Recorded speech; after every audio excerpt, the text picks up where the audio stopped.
Intimate Judaism deals with sensitive topics and uses explicit language. Listener discretion is advised.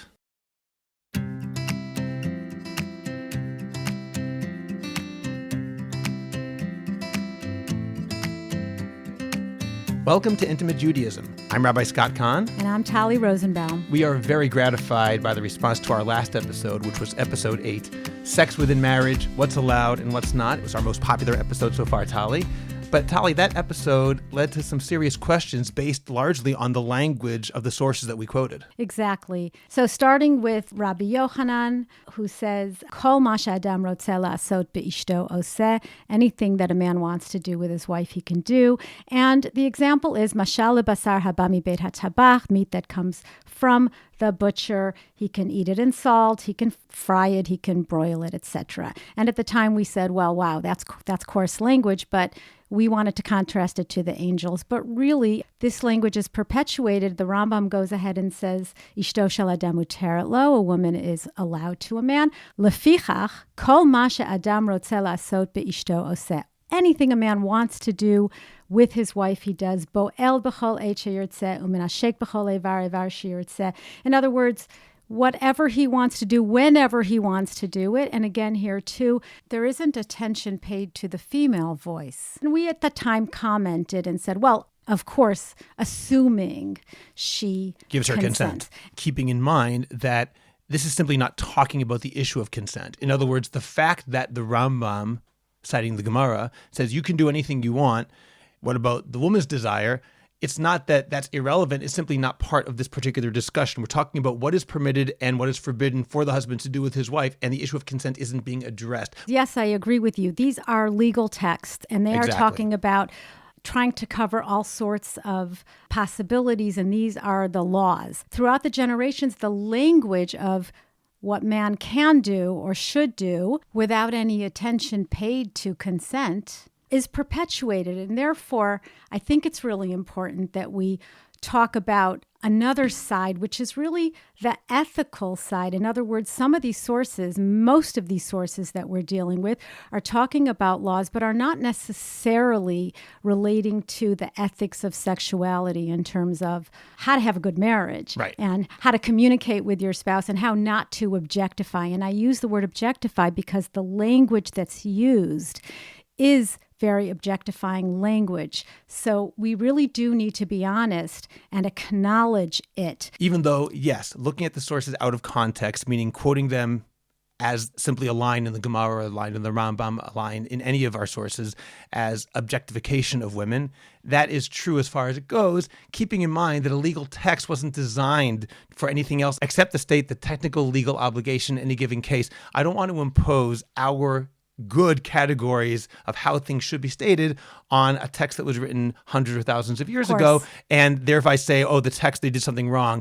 That would be unfair to the text, unfair to the people who wrote them. They weren't thinking in these categories. That may be true. However, I have in front of me a book that I told you about. It's called Avo Beitecha. It's a book that was written by Rabbis Stav, David Stav, and his son, Avram Stav. And I brought your attention to chapter Chaf Aleph, Ratzon Ha'isha B'chayei Ishut, which means the desire of the wife in sexual relations. The chapter begins with a question by a young man who comes to the rabbis and says, I am a young married man. We've been married a few years, and my wife is often tired. We have 2 little children, ... How can I demonstrate to her obligation to have relations? And the chapter goes on to discuss whether or not there is such an obligation, and we will talk about those sources. What I would have also liked the rabbis to say is that if you're using sources to demonstrate why your wife should have sex with you, you have more problems than a rabbi can solve. Okay, so obviously, Talli, what we're both saying, and we both agree on this, is that anyone who's asking that question, frankly, has a bigger problem than what the sources say. Either side the sources go, it doesn't make a difference. He's got an issue in his marriage. There's obviously a communication gap here. There are a lot of people out there who are being educated to believe that sex is something that is about fulfilling each other's needs and that you need to push yourself into doing it, whether you want to or not, without kind of tempering that with, wait a second, sex is part of marriage, yes. However, you have two people, you have two different realities and experiences. And how do we navigate in a healthy way these differences in needs and desires? Talli, I know you're going to have a lot to say about these various issues throughout the podcast. Before we get there, I'd like to delineate the halachic issues at stake. I have organized this when I was preparing for this podcast, asking 4 specific questions. Let me try to go through it in this way, which I think is a good way of organizing it, and then we can get to the specific implications of how this all works. Once again, with the obvious caveat that anytime a marriage is being defined by the halachic parameters that Chazal put upon it, there is something lacking in the marriage. Obviously, that's the framework in which the marriage takes place, but it doesn't define the marriage. Once it defines the marriage, there's a bigger problem. But first, we do need to know that framework. Once again, as you said, I want to acknowledge, as I did last time with Yaakov Shapiro's book, Halachic Positions, the book, as you mentioned, by Rav David Stav and his son Rav Avram Stav, Avo Beitecha, Sheilot Utshuvot B'nosei Zugiyut Umishpacha, questions and answers on the topics of relationships and family. You were the one who alerted me to this book. I didn't know about it, and it's terrific. And we were looking at chapter 21. It really helped me with my research to use the sources that Rabbi Stav have provided in this. Now let me go through what I found in my research. And as I said, I organized it by dividing this into 4 specific questions. The first question is this: does a wife have an obligation to her husband vis-a-vis ona, or vis-a-vis sexual intercourse, the same way a husband, everyone agrees, has an obligation to give his wife sexual intercourse? He is not allowed to hold back food, clothing, and sex. Does she have an equal or parallel obligation to him? That's the first question. The second question is, assuming that she does, when does this apply? Does it mean whenever the husband wants? Are there specific times? We know with the husband, there are specific times that are mandated by halacha. Is the same true for the wife? The third question is, assuming that there is such an obligation, and we're talking about a situation where it does apply, may the husband force his wife to fulfill this obligation? And then fourth, if he can, what does force her mean?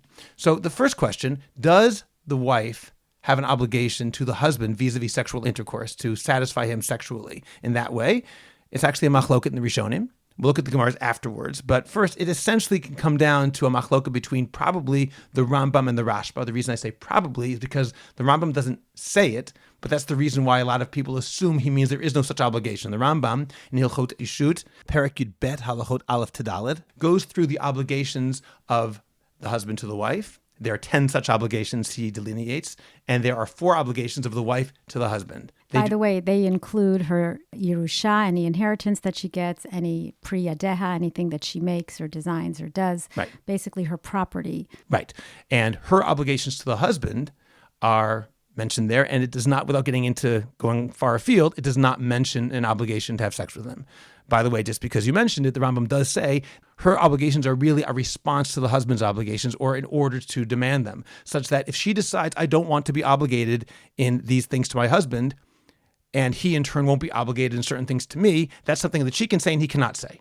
In other words, if the husband says, I don't want to feed my wife, and then I won't take X from her, he cannot do that. But she can say that for him. I don't want you to feed me. I'm not going to give you the money I get when I work. That is exclusively her option, not his. But back to our main question of whether a wife has an obligation to provide her husband with sexual intercourse, the Rambam seems to say that she does not. However, the Rashba, commenting on Nedarim Daf Tet Vav Amud Bet, a source we will come back to, says that there is an obligation, that a woman is meshubad to her husband. She has such an obligation to her husband to provide him with sexual intercourse. And Rav Stav says that is the majority opinion among the poskim, that there is such a Torah obligation. So we've answered the first question. According to most poskim, the Rambam being a notable exception probably, the wife does have a Torah obligation to give her husband sex, just as the husband has an obligation to give his wife sexual intercourse. Now, just one side point I want to add, lest someone misunderstand, since we're talking about the power of words here, lest someone misunderstand the word shi'ibud,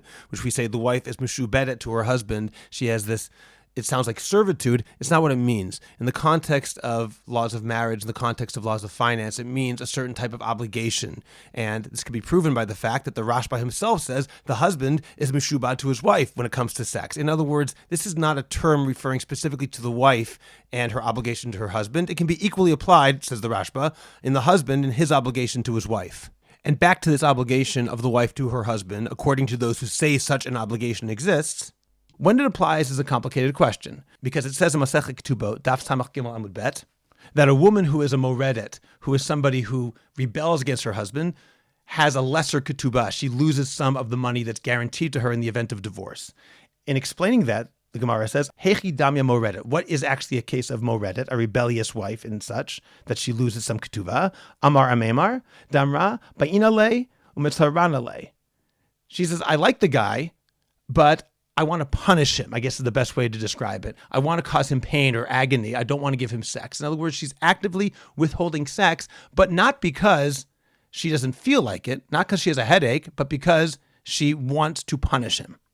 And the Gemara continues, Aval amra ma'i salai, but if she says, I'm disgusted by this guy, lo kaifinan le, we do not force her. Implying, of course, that we do force her the other context. Yeah.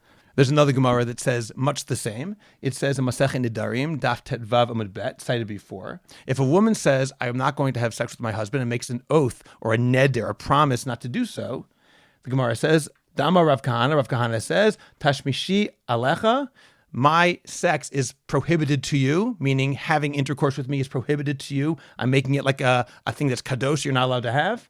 Kofin ota, umeshamashto. We force her, and she must have sex with him. The shibudi mishabedele, because she is mishubad, that same word. She is obligated to him when it comes to this. This is something which it belongs to him in a certain sense. So that certainly seems to say that a woman has to do it. And it doesn't, in that case, say anything about whether or not she wants to. However, it seems clear by looking at the Rambam that this is talking only about, like I said, Masechet Ketubot, when she's actively trying to punish him. The Rambam says this over and over. She's trying to cause him tsar, trying to cause him anguish. Lacking that, she may not be forced. Can I say something? Yes. So when I was reading through this chapter, I happened upon this Netziv, the Meshiv Davar, and he does not say that this is in the case of a moredet who uses sex, withholds sex in order to cause anguish. Rather, he says that shibud zehu chelek mimahut kinyan hanisuim. In other words, the fact that the man purchased her in the kinyan of the marriage means that she is meshua bedet lo. He actually goes on to say that why does a man get married? Why does a woman get married? The kinyan means that he now can have sex with his wife whenever he wants to. And also the kiddushin implies that she has to be sexually exclusive to him. And what he... Right, he divides it into two separate things. Right, he divides it into two separate things. And he says, Isha shehi knuyalo, a woman who was purchased to him, hi mechuyevet lehizakek b'chol et sheyirtzeh. She has to answer him anytime he wants.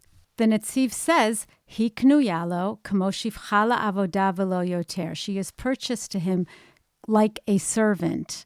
That's very difficult to read. Well, let me make it even more difficult and hopefully also provide perhaps an easing of that difficulty. Let me quote Rav Moshe Feinstein, the great 20th century posek, who says, I'm reading from Igrot Moshe, his book of Shelot and Shuvot, in Orach Chaim Chelek Dalid, and it's question number 75, part 2. I'm reading from inside. He says, Ve'aleh hu chiyuv mitzad shibud ha'isha lahabal. And upon her is the obligation from the concept and from the perspective of the shibud, this obligation of the woman to her husband. Shuchal lebo'olah bizman hona shekavu chachamim, that he may have intercourse with her at the times of ona that the sages have decreed. Umistaver, and it makes sense, Rav Moshe continues, k'she'ikat tsar lahabal, af shelo bizman ona, that whenever the Baal is, I guess it means literally in agony, but meaning he needs it, he feels he needs to have sex, even if it's not at the required time by the sages, ik'aleh shibud lahabal. She still then also has this shibud when the husband wants to do it. However, and this is where we're going to ease it, because essentially Rav Moshe is saying, without using the lashon of kinyan, he's using the same halachic conclusion as is the Netziv, that even when the husband doesn't have an obligation, he just wants it, presumably, the wife has an obligation to give it back to him.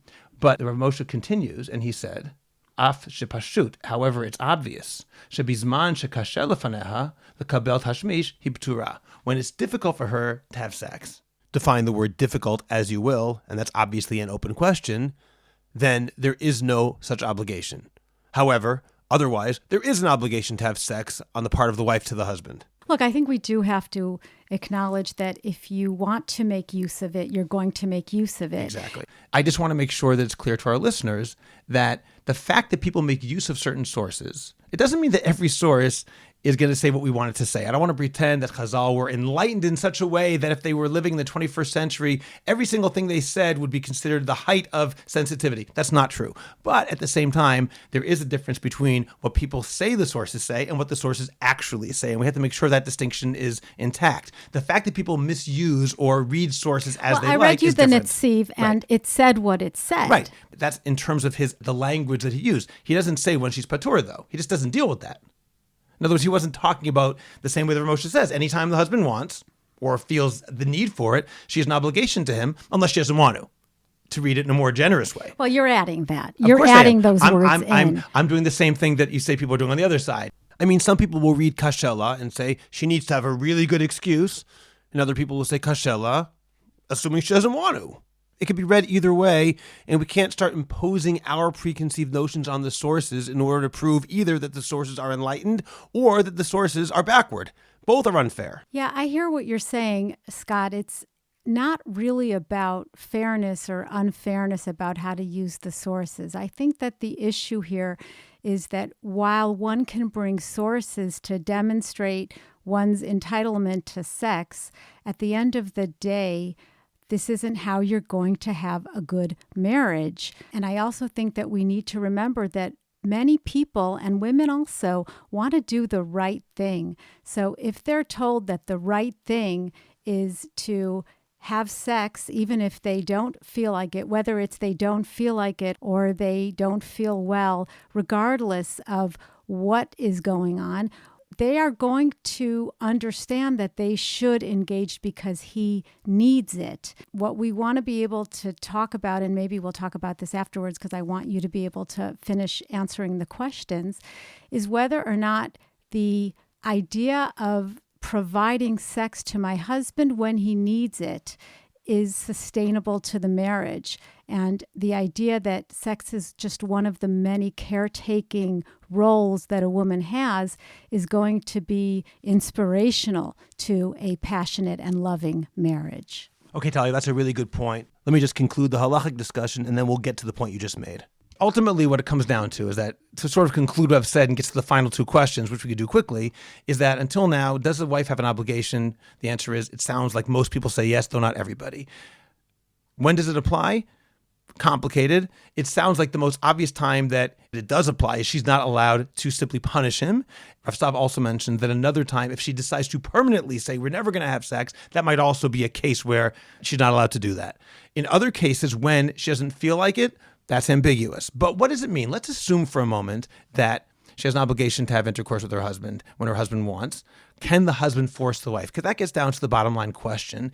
And for that, I want to quote a Gemara, Masechet Nedarim, Daf Kaf Amud Bet. And over there, it describes 9 midot, 9 things that are inappropriate times to have intercourse. And the first 2 on that list, truth is, it's actually 10 things, and the first 2 are considered one. They both have the same letter, Aleph. They are called B'nai Ema and B'nai Anusa. And according to the Ran and other Mefarshim who explain what this means, it means that a person should not have sex with his wife if Anusa, the second one, means if he forces her to have sex, and presumably that means physically forces her. Ones means to rape. But B'nai Ema means if he tries to have sex by putting fear into her heart, which essentially I would call emotional manipulation, to pressure her in a way that she doesn't want. Now, this does not mean he can't try to seduce her. It's clear from the sources that he can seduce her to try and get her into the mood. That's a very different situation. I don't think most people would call that spousal rape, to try and seduce your wife. But this is talking about, you look dubious about that too, we'll see. This is saying that he may not force her emotionally. He may not pressure her. And this is brought down the halacha in the Shulchan Aruch, Orach Chaim, Siman Reish Mem, by the Machaber. Baroti mikem hamordim poshim bi. This is a pasuk from Yechezkel, which says, I will clean out from you those who rebel and sin against me. The Gemara explains this, and this is the Shulchan Aruch quoting our Gemara. Elu b'nei tisha midot. These are the children who are the product of 9 different bad attributes. And the first one he mentions is b'nei anusa, children of a rape, which the Magen Avraham explains includes ema, also emotional rape, if we want to call it like that, pressuring her emotionally. And then the others are b'nei snu'ah, which means when they hate each other, when they dislike each other, they're not allowed to have intercourse then. B'nei nidui, if he's excommunicated, they cannot have intercourse. B'nei tumurah, he can't be thinking about a different woman. B'nei mored, etc. And then goes on. And also if he's drunk, anything which takes away his concentration or even his love and affection for the woman, his wife, with whom he's having intercourse at that moment. That's how the Shulchan Aruch explains this, which again is quoting that Gemara. I want to quote one more Gemara, if it's okay. In Eruvin Daf Kuf Amud Bet, it says, V'amar Rabbi Chama, Amar Rabbi Asi, Asur le'adam sha'achof ishto lidvar mitzvah. A person is not allowed to force his wife to do the mitzvah, which is referring to sexual intercourse. That's clear from the context. So how do we reconcile these Gemaras with the ones that say you must force your wife or you can force your wife? And the answer is, according to the Ritva and many others, we don't physically force a wife. What it means is that we can take away or withdraw her ketuvah, her alimony payments, but physically forcing a wife or emotionally forcing a wife, the Gemara is very clear, and the Rishonim are very clear, and the Poskim are very clear, you are not allowed to do it. So the ultimate answer is you can't do that. Okay, Talli, so let's sum up right now everything I've said until now. Most agree that she has an obligation. This obligation, at least according to many opinions, including of Moshe Feinstein, only applies when it's not difficult for her. And again, translate and interpret as you will. It means she cannot punish her husband by withholding sex, and I'll mention also maybe having a permanent ban on it. But other than that, it could be that she is allowed to say, I don't want it. That might not be under her obligation if she's not in the mood for it. And in a case where she's withholding it improperly, a husband may not use physical or emotional force in order to get her to have sex with him. When the Gemara says you can force her, it means that you can withhold money from the ketuvah maximally, depending on the context, but there is no concept, according to this way of reading it, that we're speaking about physical or emotional pressure to make her have sex with somebody. All that having been said, the bottom line, as we said earlier, is that if a person wants to marshal sources that will prove that his wife must give in to him and that he can force her to have sex, we can talk to her blue in the face. They'll find sources.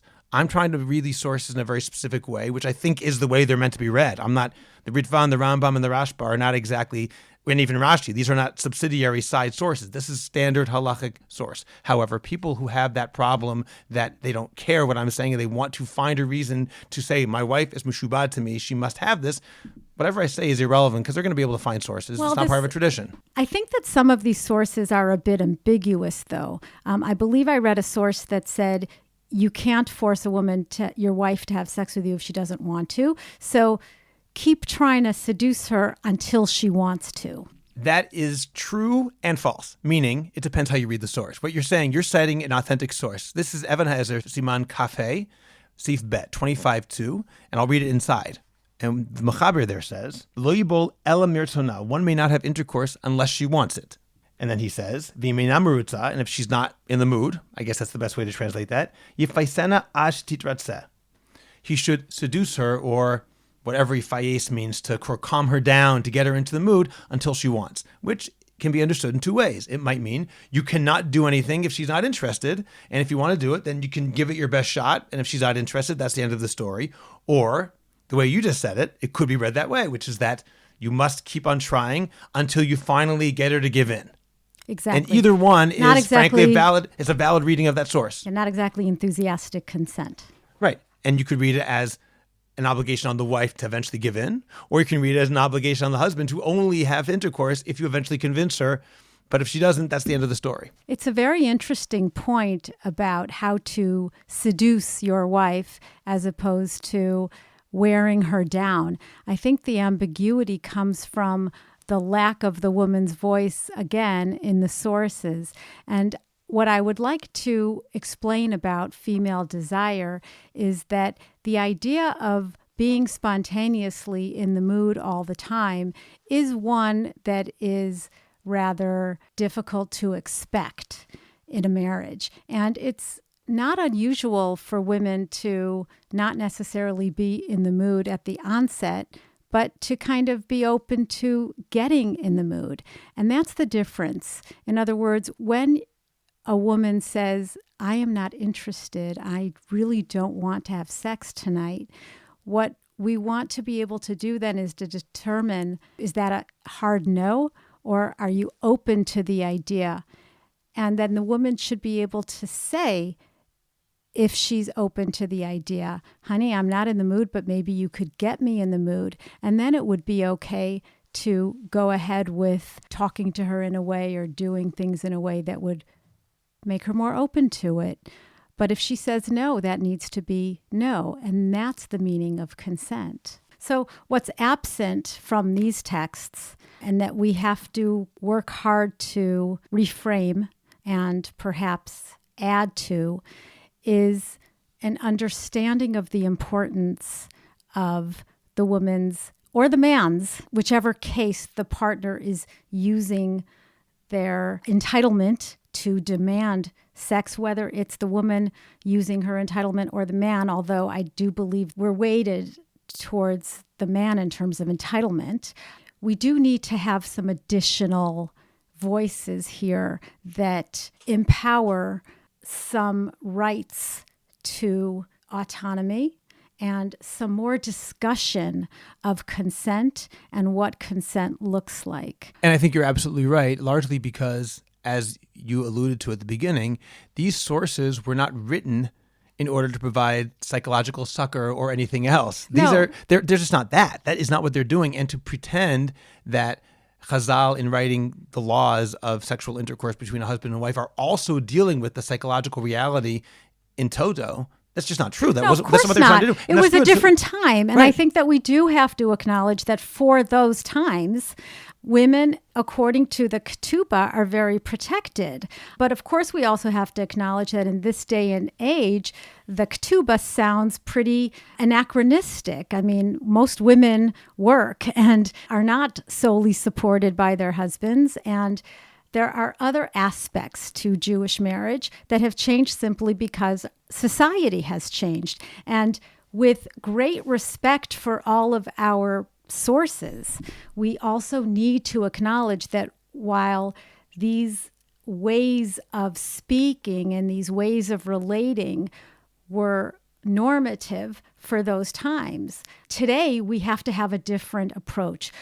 So, for example, when we talk about a woman's obligation, what is said is, yes, the man has an obligation for mitzvat onah, but a woman is not allowed to refuse, because then she's putting a michshol, she's putting a stumbling block in his ability to perform the mitzvah of onah.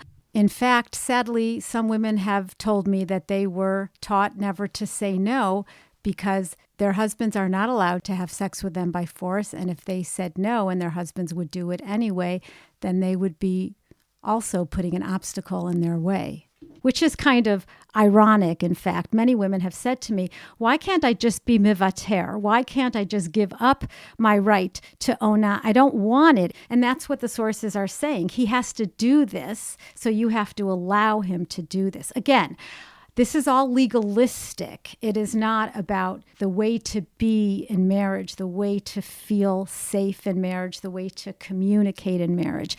But we do have to bring this up because based on these sources is how often women and men are taught regarding entitlement and regarding right to not be in the mood. And we do have to really present an updated approach and ethic about how a man and a woman should talk to each other. And you're not saying to update the halacha, obviously. What you're saying is to update the manner of talking about it, and of course the contents of the marriage, going beyond the legalistic definitions that provide the framework. Of course, the place of the halacha guidelines is intact. Nobody's coming along and saying, please change the laws. These laws are not necessarily supposed to be used to force anybody to do anything. And even if you say that kofin, forcing a woman, doesn't mean literally forcing her to have sex, rather telling her that she will lose her rights and lose her alimony from the divorce, this is still a way to really subjugate a woman. And so anybody who would use that is being naval b'rshut haTorah, as you said in a previous podcast. It's acting like a jerk within the guidelines of the Torah. Right. And that's the same thing. You can legally withhold a get as well, but if you're going to do that, that's not being a mensch. That's not behaving in an ethical way. And I quoted Rabbi Wurzburger, Zechrono Livracha, as saying that halacha is a floor, not a ceiling. Halacha doesn't give us the maximal ethical demands. It gives us the minimal ethical demands from which we have to go and extend them as the need requires. And that's what you're saying. I just want to make another point about sex as an obligation. And this is something that I hear frequently from my clients. There's something about having sex with a partner who's not into it, which is very lacking. Yes, you can talk your partner into having sex with you. You can demand sex, or you can have sex by a calendar because you decided that every Friday night and every Tuesday night you're going to have it, whether one partner wants it or not. But to actually engage sexually with a partner who's not into it can feel very, very lonely. And this is something that many men talk about. Many men, actually most men, are not so interested in having sex with a wife who's not into it. It doesn't feel good for the man as well. And so one of the things I tell women, especially when they tell me that they haven't even told their husbands that they don't enjoy sex, I say, well, he probably can figure out that you're not enjoying it, or once you do enjoy it, boy, will the experience be so much better for both of you, for him as well. But Talli, let's talk about something very practical. We actually received a question from a listener, a man who was feeling pressured that his wife wanted to have sex at times that he wasn't interested, and he felt obligated by halacha to provide that for her, even if it were a time that he didn't really want to do it. So you as a therapist, what would you say to a man or a couple like that when they bring a problem like that where one or the other wants to have sex and the other isn't that interested, and one is using halacha or halachic sources, marshaling these sources as a means, almost as a weapon? I'm glad you asked that. I think that whether the man is using halachic sources as a weapon or whether the woman is using halachic sources as a weapon, what we're looking at is a dynamic in the marriage where there is a power struggle around sex. And sex is being used. And like we talked about in the earlier sources, sex should not be used as a way to punish. Sex should not be withheld completely in the marriage. And just before I specifically answer that question, I think it's important that from the sources that we spoke about, we kind of sum up the answer to the original question. Is sex an obligation in marriage? How does that reconcile with human need for autonomy and consent? As we know, and we've spoken about on a podcast about the wedding night, I talked a little bit from a psychological point of view of how when we feel threatened to have sex, we're not really safe. Our emotional brain goes into a fight or flight. And so sex becomes a place of insecurity, of trauma. And that's not healthy for the marriage at all. It can even be traumatic. And so what we need to conclude from the discussion is on a macro level, when we talk about marriage, we need to acknowledge that the expectation that a man and a woman are going to acknowledge the importance of sex in the marriage and that one does not get the unilateral right to say, I want it whenever I want it, or I'm never going to have it. In those cases, we have these laws in place to deal with it. But what we also need to acknowledge is that apart from those legal guidelines that, as we already said, do not sufficiently address the psychological aspects of marriage, and marriage was probably very different in those days than it is today. So what we need to do today is talk about what is intimacy and what is marriage and what is the sexual part of marriage, because sex is not just about how often you do it. Sexuality is about the energy that a couple creates together. It's exclusive. It's about the attention, the mindfulness, the compassion to one another. What's missing from the legal discussion is the curiosity, the compassion. What's going on? Why do you want to be with me? Or why don't you want to be with me? The communication. Let's talk about it. Let's try to understand each other. The empathy. even if one is not in the mood, one can say, I'm not in the mood, but it's not a rejection of you. Maybe we can do something else instead, or maybe we can do it another night. In other words, that ability to see each person, and for this to happen, what we need is something that's more egalitarian in a marriage. It doesn't work if a woman is knuya, if she's bought or purchased, because that will leave her feeling resentful and hostile and passive-aggressive and like a slave. Nobody wants to be enslaved. But even if we look at it from the point of view of the man who feels that he has to provide, and even if we look at it from the point of view of the man because he had many wives and he has to be fair to all of them. In this day and age, he's only got one wife. And if she has excessive, quote unquote, demands, well, what's going on here? What is she trying to get from him? Or what is it that she's looking for? And that's an important place to be curious and try to understand more. Does that answer your question? Yeah, or I think is that's there more true. to it? I'm sure there's a lot more to Well, look, it. also it's important to understand that even though I said that sexuality is a lot more than frequency, I think that we tend to want to engage out of desire for one another. However, desire changes a lot. It changes through the course of the marriage. It also is affected by so many factors, hormones and children and stress and exhaustion. And there's also the dynamics of the relationship that can have an effect on desire. And this is where it's so important to communicate. So when a man or a woman goes to a rabbi and says, look, Rabbi, my wife is not agreeing to have sex with me. Can you give me the sources so that I can tell her why she has to? Or if a newlywed couple, a woman is not enjoying it, or and they take her to the Rebbitzin for a shalom bayis shiur so that she understands how important sex is and that she should submit to it, we're kind of missing the boat. What we really need to do is go deeper and understand what are the factors here, what's going on, because what we want to create is safety, communication, security, pleasure, talking to each other, what feels good, what doesn't feel good, permission.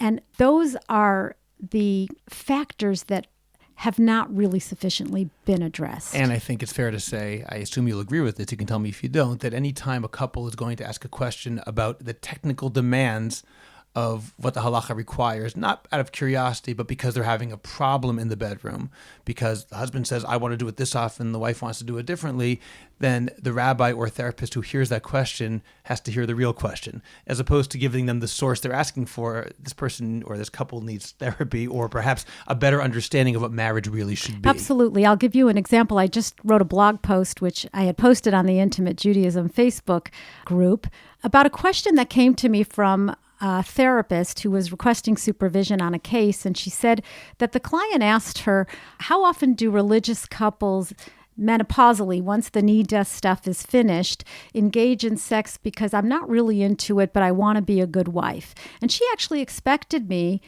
to give her a number. And I said, if I answer that question, first of all, there's no answer to that question. It's what the couple decides together.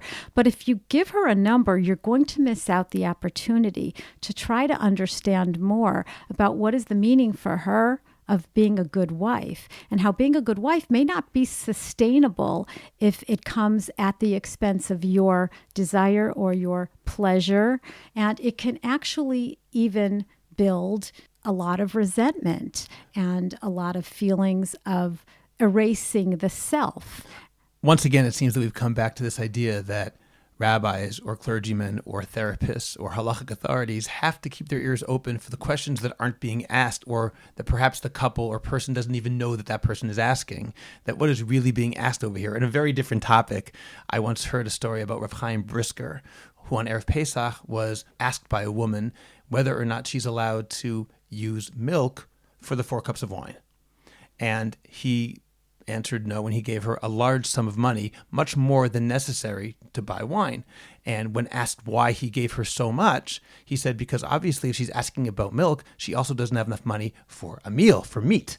So it's not just the wine, there are other things that are also implicit in that question. Obviously, this is a very different topic, but a person who has true wisdom should try to hear the question that's being asked and the question that is there that's not being asked. And that seems very clear in a case like this. Yeah, and if already we're talking about rabbis and kind of the sexual ethic and law and how that kind of fits in, I do want to bring the listeners' attention to a chapter that I had written several years ago in a book in Kolech, and I also have the English chapter on my website. It's called I Am His Vessel. It's about the experiences of women who have been given the message that they need to be available sexually for their husband's needs, mainly for what we didn't talk about too much today, but we have raised in the past, that women are the only sexual outlet that is legally acceptable. And so because men are not supposed to masturbate,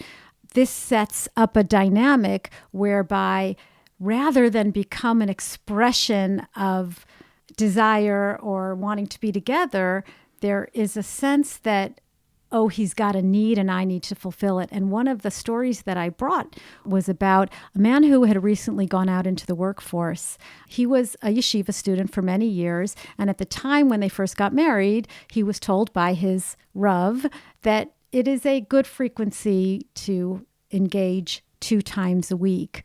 When he began to work and he was in the working world where people are engaging with each other, the rabbi told him, look, you're out in the real world, you're seeing women, you really need to increase your frequency with your wife to 3 or 4 times a week.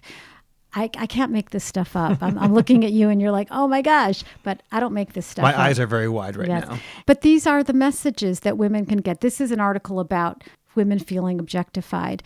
And at the time, she said in the therapy, I'm tired, I'm pregnant, and I don't feel well. And 4 times a week is a lot for me. What do I do? I was given this halachic psak. So I think that this is a very good example of understanding that beyond the halachic psak is a living, breathing woman, or there's a couple here, and there are dynamics, and there are feelings, and there's a human being, and that rather than have the frequency come down from above, they should be encouraged to talk about it together. What is it for you to be out in the working world? And what does that mean? You need to increase your Probably what happened is her husband went to the rabbi and said, look, what do I do? I'm seeing I'm not used to being out in the working world. And the rabbi might have said, okay, well, you need to figure out how to be when you see other women, and not, oh, well, in that case, we don't know the actual story, right? Okay. Of course we don't know. And again, but this does my job is to stay curious, considering the language of the sources and considering the legality and the legal nature of the sources. We would be remiss if we didn't come and say, it doesn't really work this way in today's world. Yes, it's still a kinyan, but she's not your property. I think that we have to really add an additional voice and I agree with prevent the possibility of raising men with entitlement and women with the feeling that they are supposed to provide, and men too, because I also think that men also get the message a lot. And even in yeshivot, you have to make your wife happy. It is your job to make your wife happy. And they also are overly stressed by the demands that are put on them. I remember when I ran a yeshiva here in Beit Shemesh, Rav Mordechai Willig used to come every year and give a speech. And one year he came and spoke about a very surprising topic, only because in our sort of naive way of looking at things, like, is that really the main thing that we have to talk about? He talked about spousal abuse. And with a bunch of 18-year-olds, none of whom are married, he said, why are you talking about this? And he was very clear. He said, because people can read sources, and people in yeshiva can look at things selectively or be taught things inappropriately or in ways in which they simply don't understand the reality out there. And he said, I want to make sure that these 30 or 40 guys all hear that this is absolutely unacceptable, and I'll read the sources inside and tell you how we have to read them, because people can get the wrong message very often. And along that same lines, I want to mention, or I want to take a little further what you said. I think that halakhic authorities have to understand that that's what they are, and they're not more than that. Meaning, just because somebody is a scholar in Gemara or a halachic decisor of some sort doesn't necessarily make him a psychologist.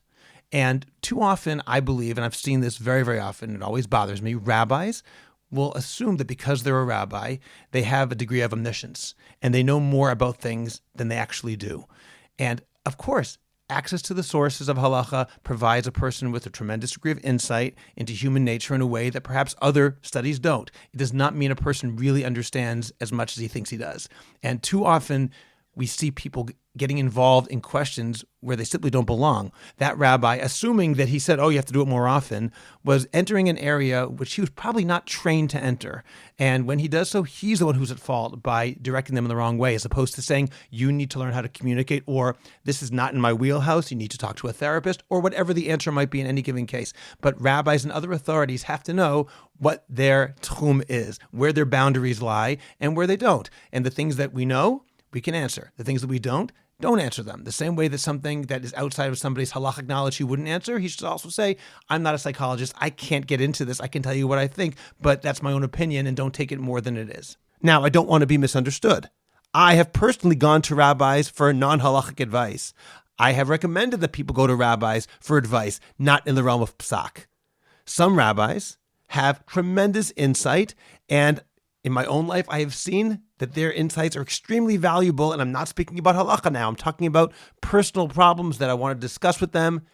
It's a very, very worthwhile thing to do, assuming that that rabbi has that ability. What I mean is that the rabbi or other professional must know what he's capable of doing and what he's not capable of doing. He has to know himself before inserting himself into an area that is sensitive. Thank you for that. And thank you for engaging in this discussion. I think that what we were able to take from this is that at no point should one demand sex from the other.